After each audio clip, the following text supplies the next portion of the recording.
Education system में क्या खास बात है वो थोड़ा मैं बताना चाहूँगा।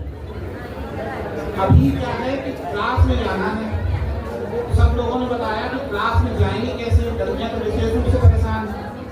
लड़कियां घर में बहुत कैद रहती है, वैसे मेरे ही घर में बहनों की शिक्षा नहीं हुई क्योंकि बाहर नहीं जाना। तो हमने कहा कि ठीक है, क्लास में लड़कियां नहीं जा सकती, लेकिन हम एक ऐसा नए प्रकार का ऑनलाइन एजुकेशन सिस्टम बना सकते हैं, हाइब्रिड मॉडल, जो घर बैठे वो उनकी जरूरत के हिसाब से वो खुद में पढ़ें। तो जैसे मान लीजिए हमारा अपना कोई बायोमेट्रिक डेटा है, तो हमने जो नया एजुकेशन सिस्टम बनाया है उसमें क्या है, ये रिंग पहन देंगी तो उनका सारा डेटा क्लाउड सर्वर में चला जाएगा। मैं इतनी टेक्नोलॉजी की जरूरत बता दूं क्योंकि इससे सारी समस्याएं सॉल्व होगी, न केवल एजुकेशन की बल्कि सारी समस्याएं।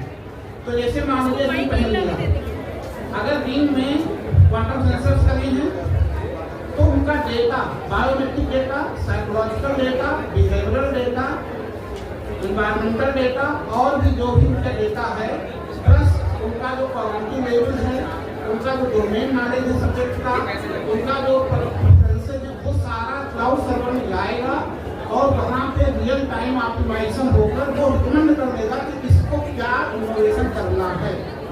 घर बैठे उसको उसकी जरूरत की चीज मिलेगी,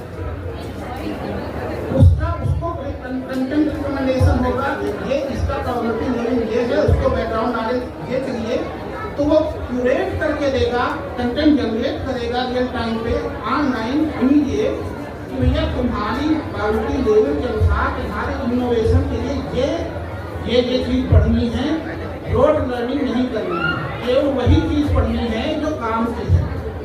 तो इससे क्या हुआ कि हर व्यक्ति अपनी इनोवेशन के हिसाब से, अपने गोल के हिसाब से घर बैठे 24/7 पढ़ेगा।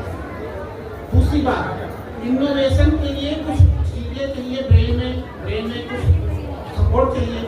तो हमारी श्रीमती जी बहुत सारे ब्रेन टाइप्स के बारे में बताएंगी, बहुत सारे न्यूरोट्रांसमीटर्स का रोल